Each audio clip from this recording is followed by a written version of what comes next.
एक गांव में पल्लवी नाम की लड़की रहती थी जो कि बहुत सुंदर थी। पल्लवी अपने माता पिता और छोटे भाई के साथ रहती थी। पल्लवी के माता पिता बहुत अच्छे थे जो कि हमेशा पल्लवी की बात मानते थे और पल्लवी अपने सुंदरता पर बहुत ज़्यादा घमंड करती थी जो कि उसके माँ बाप को पसंद नहीं था। उसके माँ बाप उसको हमेशा समझाते थे परंतु पल्लवी कभी भी उनकी बात नहीं मानती थी। एक दिन उसकी माँ कहती है, पल्लवी अपनी सुंदरता पर इतना घमंड मत करो वरना एक दिन यह सुंदरता खत्म हो जाएगी।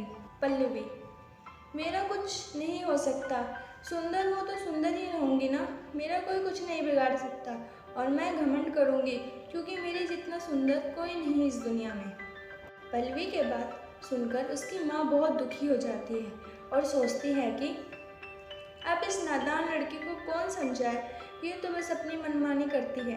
पल्लवी अपनी माँ की बात इग्नोर करके बाहर अपनी सहेलियों के पास चली जाती है और उनसे कहती है, आज मैं कितनी सुंदर लग रही हूँ ना, बताओ मुझसे ज़्यादा सुंदर कौन हो सकता है।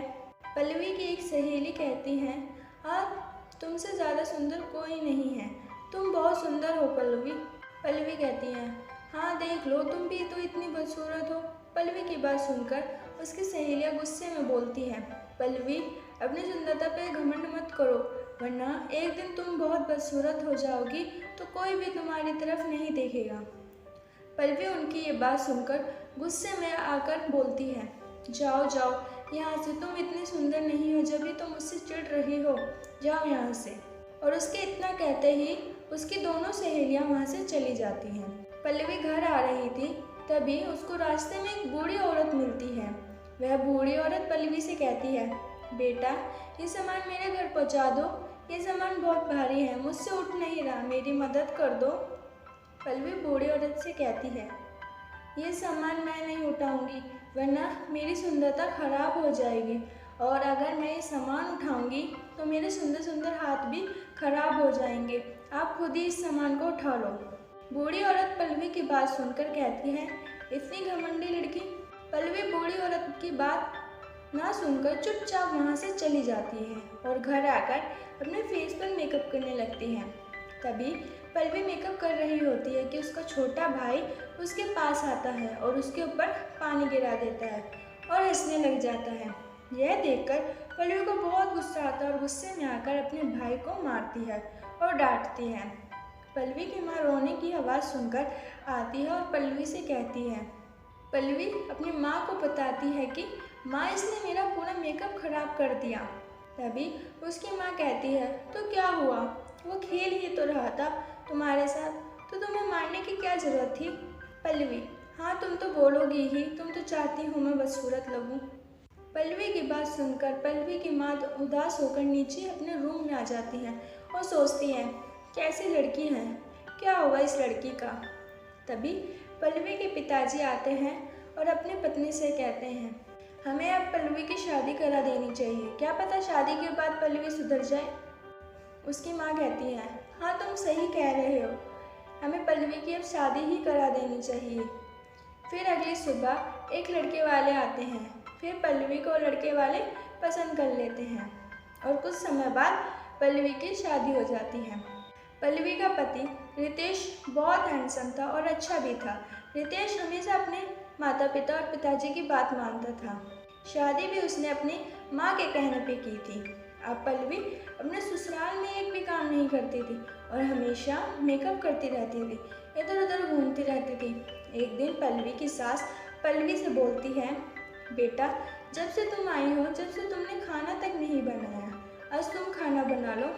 पल्लवी उनकी बात सुनकर कहती है, खाना और मैं बनाऊँ, नहीं, मेरा मेकअप खराब हो जाएगा, मुझे खाना बनाना भी नहीं आता, मैं नहीं बनाऊंगी, आप बना लो और बन जाए तो मुझे बता देना, मुझे भी भूख लग रही है, मैं भी खा लूँगी। इतना कहने के बाद पल्लवी अपने कमरे में चली जाती है और रितेश की माँ को बहुत गुस्सा आता है और वह गुस्से में अपने बेटे रितेश से बोलती है, ये कैसी बहू है जो कि मेरी एक भी नहीं सुनती, दिन भर बस मेकअप मेकअप मेकअप, खाना बनाने को कहूँगी तो बोलेगी मेरा मेकअप खराब हो जाएगा, मैं क्या करूँ, ये कैसा सिर दर्द हमारे घर आ गया है।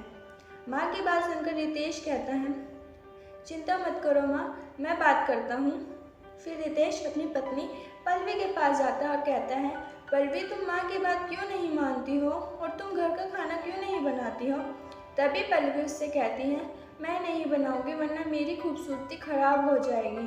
पल्लवी की ऐसी बात सुनकर रितेश को बहुत ज़्यादा गुस्सा आ जाता है और फिर रितेश गुस्से में पल्लवी की माँ के पास जाता है और पल्लवी की माँ से कहता है, ये कैसी बेटी है आपकी, कुछ करने को बोलो तो सुनती ही नहीं है, बस दिन भर मेकअप करा लो। अपनी सुंदरता पर पता नहीं कितना घमंड करती है, सबके नाक में दम करा हुआ है, किसी की एक बात तक नहीं सुनती है। अगर ऐसे ही चलता रहा तो मैं पल्लवी को आपका घर छोड़कर चला जाऊंगा। तभी पल्लवी की माँ कहती है, नहीं नहीं बेटा, पल्लवी को अपने ससुराल में ही रहने दो, यहाँ छोड़कर जाओगे तो हमारी भी बहुत बदनामी होगी। मैं तुम्हें एक चीज़ देती हूँ, ये तुम पल्लवी को दे देना। तभी पल्लवी की माँ रितेश को एक नेकलेस देती है और उससे कहती है, बेटा ये कोई मामूली नेकलेस नहीं है बल्कि एक जादुई नेकलेस है, ये तुम पल्लवी को दे देना। और फिर रितेश नेकलेस लेकर घर आ जाता है और अपनी पत्नी पल्लवी को वह नेकलेस देता है। पल्लवी नेकलेस को देखकर बहुत ज़्यादा खुश हो जाती है और उसको लेकर अपने कमरे में आकर उसको पहन लेती है। जैसे ही वह नेकलेस पहनती है उसका रंग एकदम काला हो जाता है और वह बहुत ज़्यादा बदसूरत हो जाती है। अपने आप को ऐसा देख वह चिल्लाती है। उसके चिल्लाने की आवाज़ सुनकर उसका पति उसके पास आता है और देखता है कि उसका रंग काला हो गया है। पल्लवी बहुत रोने लग जाती है और रितेश से कहती है, मुझे माफ़ कर दो, मैंने अपनी खूबसूरती पे बहुत घमंड करा। मैंने कभी भी माँ की बात नहीं सुनी और ना ही अपनी सहेलियों की बात सुनी। मैंने सबके साथ बहुत बुरा करा, अपनी खूबसूरती पर इतना घमंड करा, मुझे माफ़ कर दो। उसके इतना कहते ही रितेश कहता है, तुम्हें अपनी गलती का एहसास हो गया, अब तुम यह नेकलेस उतार सकती हो। रितेश के इतना कहते ही पल्लवी वह नेकलेस उतार देती है और वह फिर पहले की तरह हो जाती है। अब पल्लवी सबकी बात मानती थी और घर का सारा काम करती थी। कभी भी अब वह अपने सुंदरता को लेकर घमंड नहीं करती थी, हमेशा सबके साथ खुश रहती थी। यह देखकर पल्लवी के पिता और उसकी माँ भी बहुत खुश थे और उसके ससुराल वाले भी बहुत ज़्यादा खुश थे कि अब पल्लवी सुधर गई है। देखा दोस्तों, इसलिए बोलते हैं कभी भी अपनी खूबसूरती पर घमंड नहीं करना चाहिए।